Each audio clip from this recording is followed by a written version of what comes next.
Why do I look like I'm taller than you? It's got to turn my CB off. That's kind of. Oh. Oh, you're going to take care of that problem, aren't you? The look part. All right. All right. Hello to my channel, Virginia Cryptid and Paranormal Research.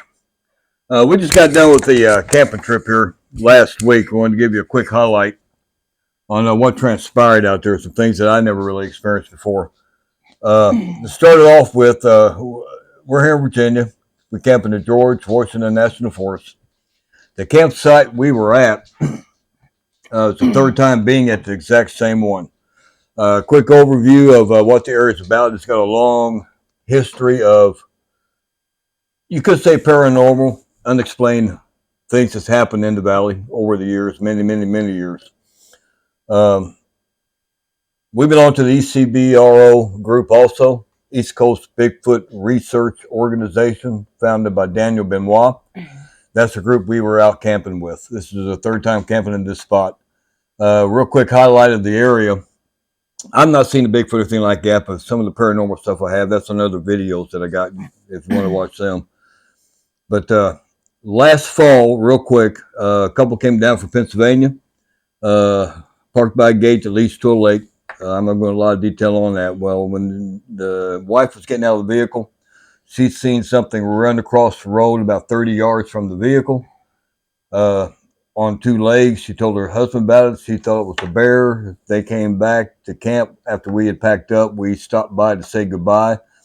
And through her telling us what she's seen and a few questions, it was not a bear she's seen because they don't run like that on two legs. It was not a person.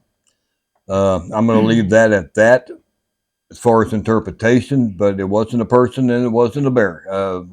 That story's on other videos. Daniel Benoit has it on his channel, Bigfoot Zone, ECBRO, if you want to go view that video. That was last fall. That was really the only thing that happened last fall. This past May, when we were out there, a couple things happened. Drew, that come in from Richmond, saw a couple of entities that he could not identify, which pretty much terrified him. Melissa was involved in that one. He ran back to camp after a few minutes of trying to walk away from it, but they seemed to follow him in the weeds. When he got back to camp, Melissa radioed to me, Daniel, and another man and woman that was with us that Drew had come back and seen a couple of entities in the field, not too far from the camp where we were camping at. So what we did was, after she told us what happened with Drew, we started heading back to camp. As we were coming back, we probably about 25 minutes later, we came to within around 200 yards of where Drew has his entity. And without getting long-winded, the first thing I seen when I came into a clearing, it's about 10 o'clock at night, and you can see ambient light coming through the trees. You can see wood, trees, and the vegetation in the background so far in. I seen a light about 6 inches diameter, about 30 to 35 yards from us, about 3 to 4 foot off the ground. I seen it for about 2 seconds. I told Daniel. Daniel looked over and seen it. When he seen it, it flared up a little bit, then went out. It was gone. We got out of thermals. Didn't pick up any excess heat signatures of anything to indicate anything out of the normal. We had Luna with us. She didn't indicate anything. But again, we got more detail about that incident last May on another video, which Daniel has on his YouTube channel. Now, this is a same location we camped at, same general location of these 3 separate things that happened during the last 2 campouts that we had there. Now, let's jump to this campout. I've never really in my life experienced any kind of electronic failure. We went out camping. I got a few notes here so I can stay on track here. One night when we went out camping, hiking, that was on the night of the 15th. Me, Daniel, and Drew, and Craig, another guy that came down from Pennsylvania, was with us camping. We went out on a hike, and while we were going on a hike at night, we do most of our research after dark. Not all the time. We do go out in the daytime, some, but this was particularly at nighttime. While we were out hiking, Melissa, Mary, and John were monitoring radios back at base camp. Me and Daniel had radios with us. They started reporting that with full batteries, which I know mine were full because I checked them, and I'm sure John checked his. He likes to charge and everything up before he comes out like I do. Plus, we got battery packs to be able to keep them charged while we're out there. Where the batteries would go dead, flashing red, then they'd come back to life, full charge, whatever the case may be.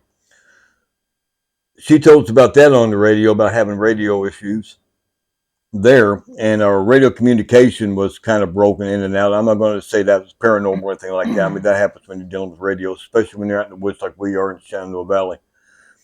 But when I was standing we walked to this one campsite that was away from our campsite, probably a little over a quarter mile, maybe closer to a half a mile away from camp. Nobody was camping there. And the all call on my radio kicked on. And I thought they were trying to call me on the all call, which you normally don't use the call button. They did not push any buttons on any of the radios. I got on the radio. I did not know that at the time. But on the radio, basically to find out if they're going to try to call us or not. They said no, they haven't touched radios. And the radio that originated from was in Mary's chair and the pouch down in it, so she wasn't actually holding that. So I can't explain that. The other batteries going on and off by themselves, discharging, coming back up. You see a lot of that stuff on paranormal TV shows, loss of power. Not everything did it at one time. It was random here and there. Another thing about that campsite when it's walking down into it, which that's going to be the first part of the video that you're going to see. I use a DJI Action 4 to do my recording with. I've used it now for a couple of years. I've never had an issue with this DJI. When we were walking into the campsite, we just got in, you could hear a buzzing sound, faint. It would pick up in frequency for about maybe 7 or 8 seconds, and then it would just cut off. Now, I know what flying bugs sound like. Been in the woods a lot, been in the jungle, Panama for 3 years. A lot of them sounds like a doggone dive bomber coming at you. This did not sound like a bug. I cannot rule it out 100%, but if you listen to the tone of it, you don't get the fluctuations in the wings and stuff and the bugs moving around, and then all of a sudden cut off like that. I can't explain what that is. If anybody has any ideas about what it might be, it's something. I think something was interfering with the radios. Something was generating power. Now, we don't have power lines out there. There's no heavy equipment out there that would do anything like that to generate that much power. And plus, we didn't feel anything out of the ordinary like you do when you're walking up to a power line that's generating a lot of electricity. You'll feel it in your body. You can hear the hum from it, and it's going to increase the closer you get, and you leave, it's going to decrease. This did not act like that. We did not hear anything, but my DJI Action 4 picked up that tone and recorded it. But we didn't hear nothing. And if it was a bug that daggone big, we would have heard it flying up to us as far as that. But just listen to the recording. It starts out faint. It increases in volume real loud, and then it just stops. Like somebody turned something on, turning up the dial, and then flipped it off. This is the same night that they were having issues with the radios back at camp. Also, while we were at camp, the next 2 nights later, when Melissa and them was getting ready to go out on the 18th, they were going to go out and do a night hike. I was going to stay back with John and Mary this time, monitor the radios at base camp. When I was in our second tent getting my gear ready, I have an MP3 player. I play music every now and then when I'm out there. It was up on the table to the left, nothing touching it, nothing around it at all. It was off. I was getting my gear together. I seen the light come on. My MP3 player turned on. Nothing touching it. It's a type of MP3 player. When you turn it on, you got to hold the button in for about maybe a second and a half for it to activate. What turned it on? I have no idea how it turned on. I picked it up, looked at it. turned it off. No other issues with that. With Melissa out there, what night was it you heard something right up behind you? Oh, honestly, it was the same night that we were having the radio, so I guess it The was same the night we were out 15th. on the hike. Yeah, I think it was the 15th. Tell them what you heard and what Mary might I have. was sitting there by the campfire. John and Mary were across from me. We were manning the radios, keeping an eye on the traffic, and I all of a sudden got a cold chill. I had my back to the wood line, but I got a cold chill. And then, like a split second later, I heard what sounded like an animal panting and trotting behind me, coming at me. And it just sounded like it was trotting right at me. It sounded like it was probably a coyote or something. And I bolted out of the chair because I thought I was about to be ran over. I bolted out of the chair and turned around to look and see what it was, and it was gone. There was nothing. There was absolutely nothing there. I took me a couple minutes to process that, and Mary said that she had heard someone sighing, sound like sighing, something sighing. And I'm like, what it sounded like to me? I said, it sounded like something panting is what it sounded like to me. I can't explain it. And that could be interpreted as sighing based on somebody else hearing it. But what I did at that point in time is I moved over and sat next to them where I was now facing the wood line. But it kind of creeped me out. I have no explanation for it. I just know what I heard. I could hear what sounded like panting. I could hear something like trotting towards me that sounded canine. And then it was gone. And that's just another strange thing that happened that night. That was the night that we went out hiking and we went to that one campsite to where I got that buzzing sound on the radio. I can't explain all that stuff. Paranormal, government stuff around there we don't know about, kick things off, but we never, the last two campouts, we didn't have anything like that. Nothing with electronic issues. This camp out we did. And to me, that's really out of the ordinary. We're going to go back to the same spot again next May for the group camp out. And we might even go out there every now and then ourselves a few times between now and then before they close the area down out there for hunting and winter and stuff. And just to advise that there is coyotes out there. Yeah. There are coyotes out there. We got it all. We got black bear, we got coyote. I'm sure there's feral dogs and stuff out there and whatnot. We got it all. I mean, we don't have grizzlies, don't get me wrong. Supposedly, we don't have wolves around here. Supposedly, we don't have mountain lion around here. But with all that said, they had that experience the same night that we were out hiking. When they went out for a hike, well, let me back up 1 second here. The ribbon and the feather. Who did William give that information to try?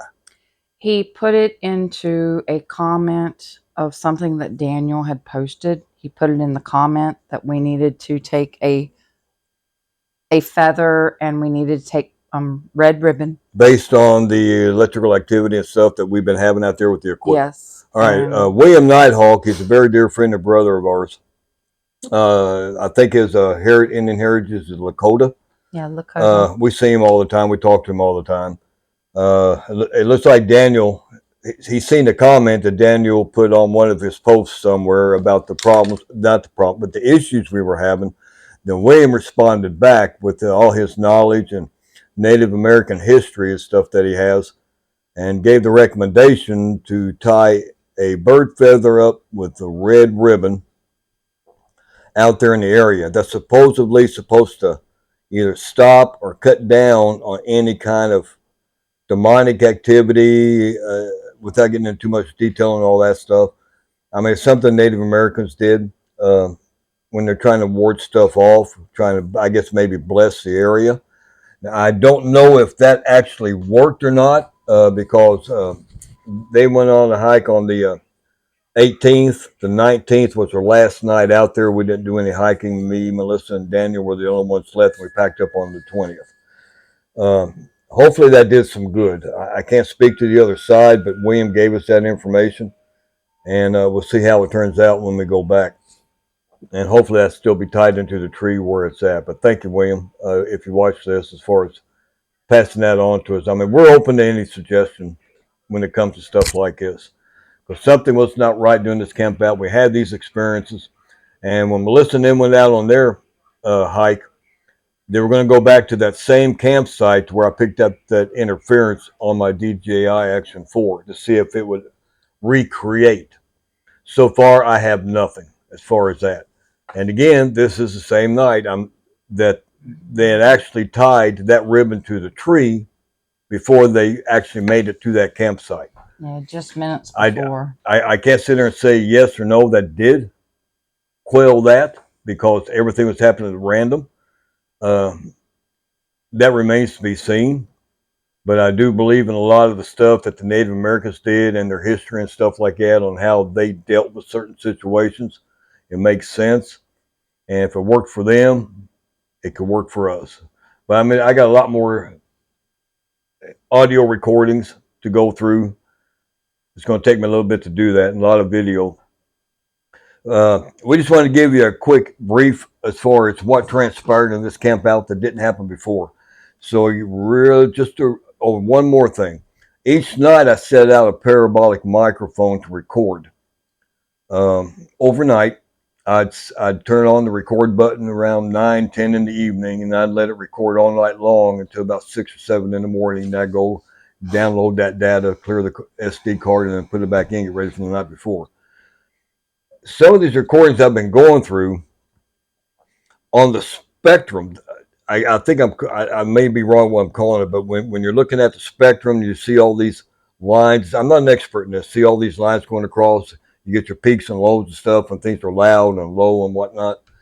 I'd pick up normal stuff like your crickets and your whippoorwills and an owl here or there.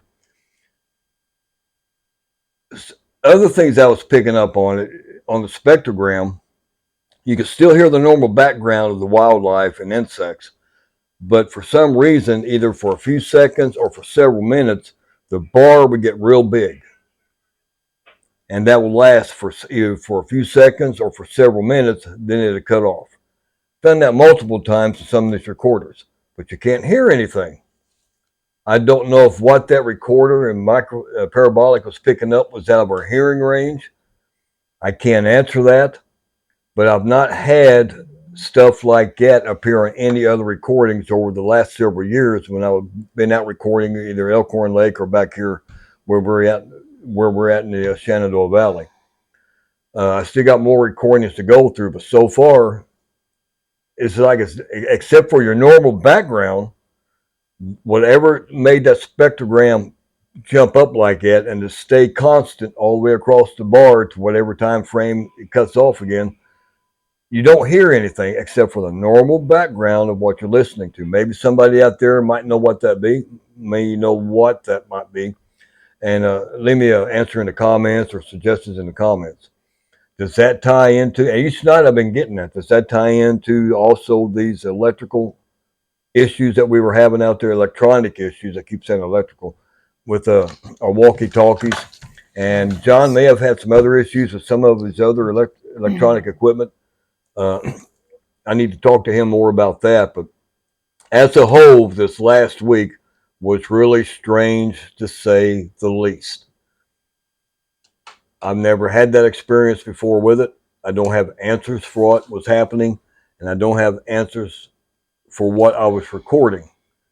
I'm still looking, and if when you all hear this of that buzz coming over that we didn't hear, and we had Luna, our dog, with us, nothing picked up her, nothing got her attention for us being out of the ordinary like that. What generated that? And she likes to chase bugs if they're big enough. And I'm pretty sure if that was a bug flying by, that would have got her attention. She'd at least looked at it. Because I had her and she was in front of me, but nothing got her attention. And one other thing happened out there. You said you all smelled, when they went out on their hike, you smelled something dead? Yes. There was a campsite that had camping stuff set up, but there was nobody in there at the time. But when we were on the the dirt road, the gravel road, to head to that campsite that they were at a few nights before investigating. We were heading back to it. We could smell it was some type of a dead animal smell, and it was very strong in the one area that we were crossing over, and we could also smell it when we were coming back from our investigation. You could catch it. Don't know what it was because the weeds are so high you can't see without actually getting into the overgrowth there in the wood line area. But yeah, it was a dead smell. It smelled just like a dead animal. Yeah, I'm not going to jump So off the cliff on that one, saying that could be something paranormal, but I look at it like this. Every day, each day and night, we were doing something, walking along that same area, going back to check or doing our research. Prior to, never smelt nothing. After, never smelt nothing.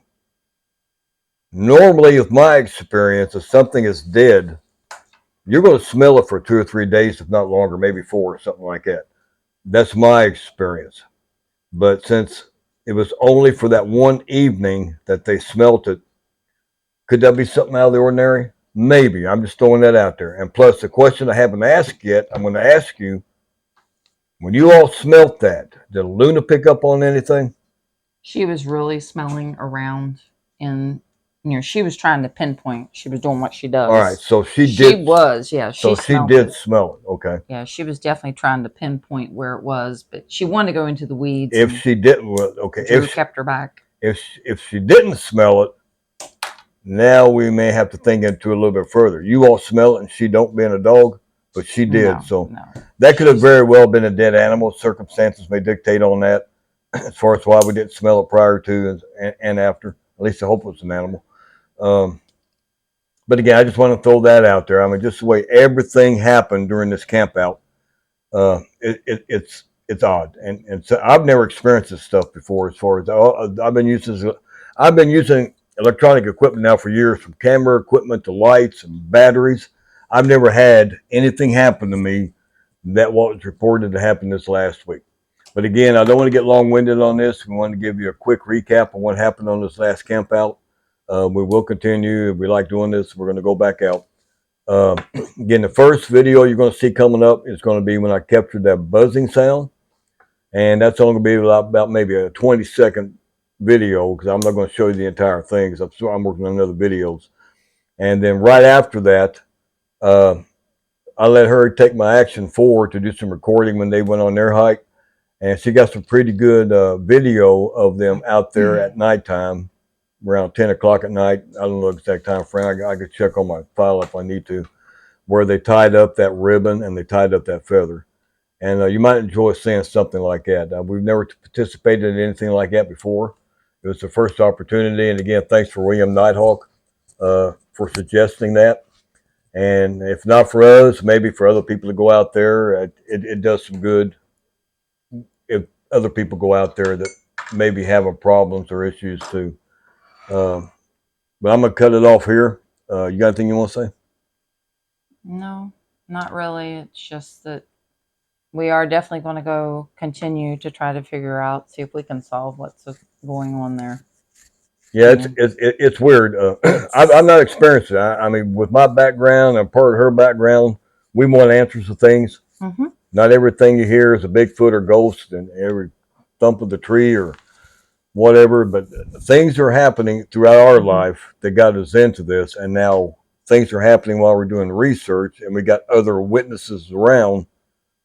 It's shedding a new light on things, that there's things going on out there that we do not know about. We cannot put our thumbs on, and maybe some people can. Who knows? Yeah, part of researching anyway is you can't. You have to rule out stuff. You can't just take it for what you see it as. Oh, what's that noise? Oh, that's got to be a Bigfoot. Oh, as William Nighthawk always says, you have to question everything. Debunk it. Yes, question everything. You have to be able to debunk it. It's when you can't debunk something that then it has a little bit of credence to it. Or you have more questions than answers at that point. Correct. But again, I'm going to cut this off here. I wanted to keep it short and sweet. Hopefully it didn't bore you any. If you want, you can hit that like and subscribe button to see what any other upcoming episodes we have. Again, I'm going to put things on my channel that's interesting. I'm not going to put what I call fluff on there. If it catches my attention or there's questions about things that's going on, I'll put our video together and put it on there. And maybe some people can help us figure out what that situation may have been, what transpired, or give us some answers or some answers to look at to try to come up with the proper answers when we go back. But again, I've not seen Bigfoot. She's not seen Bigfoot, but we have had paranormal stuff happen over our lives. The stuff this past weekend, last May, I've not experienced lights before. I've seen them on TV. People talk about them up in the sky, up in the trees, going across fields. But this is pretty much almost stationary in one spot, 6-inch diameter. We saw for maybe 4 seconds max around that. I don't know how long it was there before, but when I seen it, it was about 2 seconds. Daniel seen it about 2 seconds. We're looking at it together and it flared up and went out. I don't have an answer for that. There was no people in there. It wasn't emanating a light. It was if it was a guy over there running around the middle of the woods with a flashlight, the flashlight light up the area with ambient light. And plus, it would be like we'd be lit up too, and he'd heard us coming way down the gravel road if he didn't want to be seen. But we pulled out our thermals. We could pick up nothing, no deer, no nothing in that area. Nothing indicating any excessive heat signatures or anything like that. Because we both carry thermals out there for that. But again, I'm going to cut it off here. I'm getting long-winded again. Again, up next, the video of a quick one of the buzzing sound I caught. And then I'm going to follow up behind that with her tying up the ribbon and the feather to a tree and what they went through to do that. And if you're ever thinking about doing any walking in the woods at nighttime with flashlights, this DJI Action 4 does a great job if you got the right flashlights. And you'll see what I mean. I don't get paid. I'm not sponsored. Everything we use, we bought with our own money. So every chance I can to give a review on stuff, I'm going to do that. To show what we use, and it's not real expensive equipment. I mean, we're not millionaires. You use what you got, learn what you got, pros, cons, and work around it. But again, thanks for watching. If you got any questions, leave me in the comments below. Like and subscribe if you want. And share. And share. Like, subscribe, and share. We love you. I knew I had you here for a reason.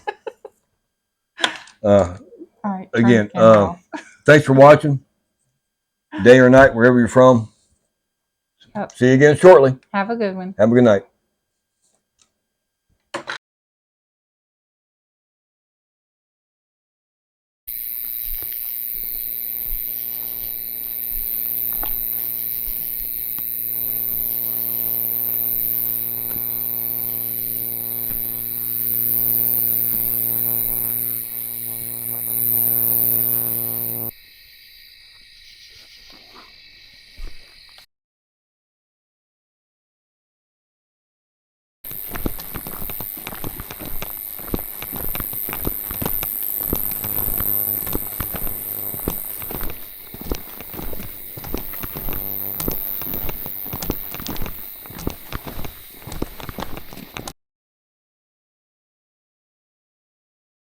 Or what, but I came up here the other day and I didn't smell this.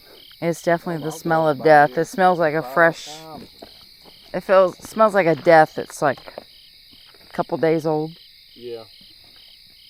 Yeah, because when I walked up through here yesterday, well, during the daytime, it was, yeah, like I said, I didn't get no sense of no smells or nothing. Let's see, the last 2 days it's been kind of raining off and on with lower temps, and today it got kind of hot. Oh, so right here. It's had a chance to. I'm smelling whatever's dead in the area right here. So. I don't see anything, but no, went too many damn thistles. I'm not doing that. Well, I'll walk in a little ways. But yeah, it's. Wait a minute. Thanks to Daniel. Can you copy? I hear you on the Midland radio, yeah.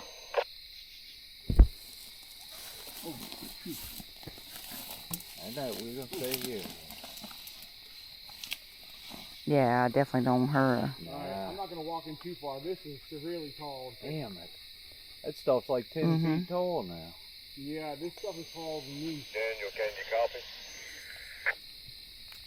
copy? Be advised, we're checking out something right now. He's off of the roadway. He's in the bush. Yeah, hold on. Let me come on out. Because, yeah, I'm not going to try to push through all that right now. Nah. That is a little too much. Phew, I smell it strong again. When I come. It could be on that side as far as we know. Mm-hmm. And as far as the strange light, that was right over in this general area here, Melissa. Okay, so I gotta find a tree to hang this in. So, what about right here? That's a little high up, but I'll tell you, you might have more of an opportunity to do that right over around here. Well, that might be your best bet right there. Yeah, that's right there. So, Melissa is going to do a drifting. I'll get Pretty solid, right? Oh, there's a big rock right here, Melissa. Okay. right where Lynn is. Okay, I see. Actually, it feels like Yeah, a. the limbs are pretty high on there, but that might be a good thing. Is it possible to reach up there? I don't know if I can get up there. But... How high do we need it? Yeah, there's no He did not specify. We used the larger one. behind. Huh? I don't know if I can climb that. Well, what about the trees right behind you over there? There's a couple nearby. Yeah, Yeah, try those right there. let's check these out, man.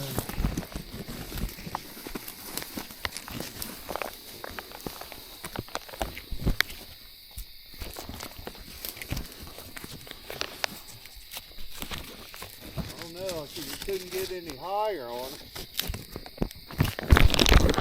Wherever you decide to put it, make sure it's exposed.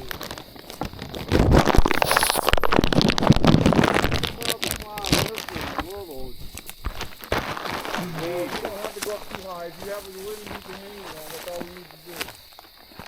Well, I don't want to do this right. What about right here, Melissa, on this? It might work. See Right right there, here? watch right there. I'm going to walk up a little way, see if maybe we have a better spot. Wait a minute. Watch out, baby. You know, I could either do it. I think a good clear spot right here. Alright. Okay, Yeah. we shall return.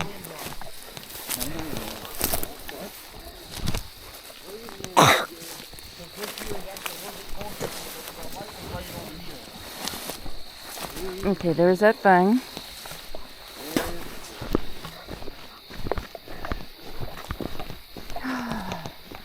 Where? Alright, so this pine tree right here has got some low limbs on it. Holy shit. Okay. Yeah, I mean, besides this tall stuff, it's actually probably a little easier to walk in over here. Yeah. Hold on a second, that limb is Hold on, you.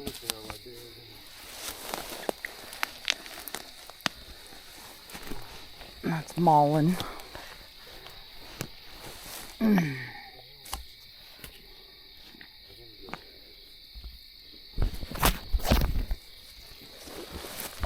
Oh, you're trying to get this out. Yeah, I had situated.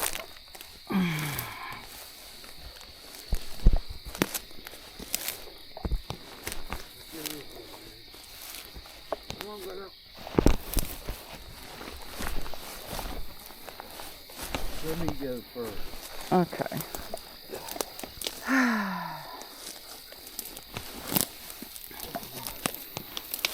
It's okay, baby.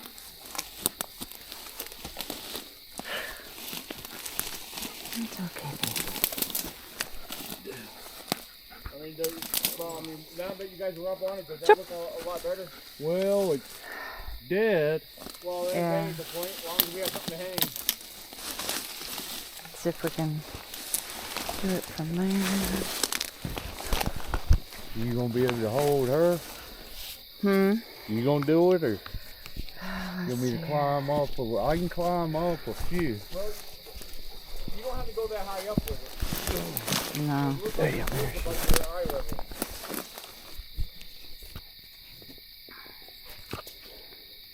Okay. We can somehow. You hold her if you don't mind. Come here, baby. Come to mommy. I'll keep it. Or Okay. do you want her? No, you're good. Try to put it about halfway in the center of it if you can. Dude, we're gonna get Here, you hold that for a second, hand it too. Okay. Holy shit.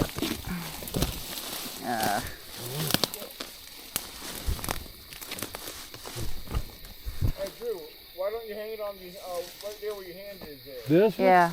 Hanging The on. one next one down. Right here? Well, that one, or no, just to the right of you. The small one? Yeah. Let's say we go here. Yeah, let's try that one. See if you Okay. can run it over. Alright, as long as, right there, leave it out hanging outward. That way it's noticeable.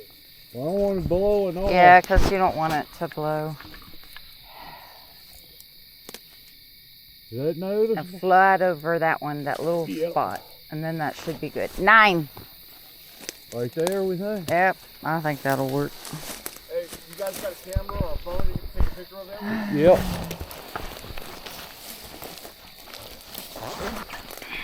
Even though, I mean, I record you guys doing one hanging it out here, but I like that way we can capture it on camera. And that way if we see it missing afterwards, at least we have proof that we're hanging it now. Shit.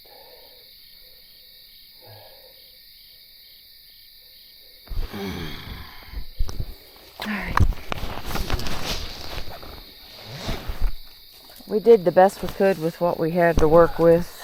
Yeah. Well, I wasn't making a trip to the store for all that. You're going to have to gather all that up. Otherwise it will get tangled. Unfortunately, it will. Watch that last step, Melissa. I just hit a hole right now. Okay. Yeah, I see it. Yeah. Yep. Yeah,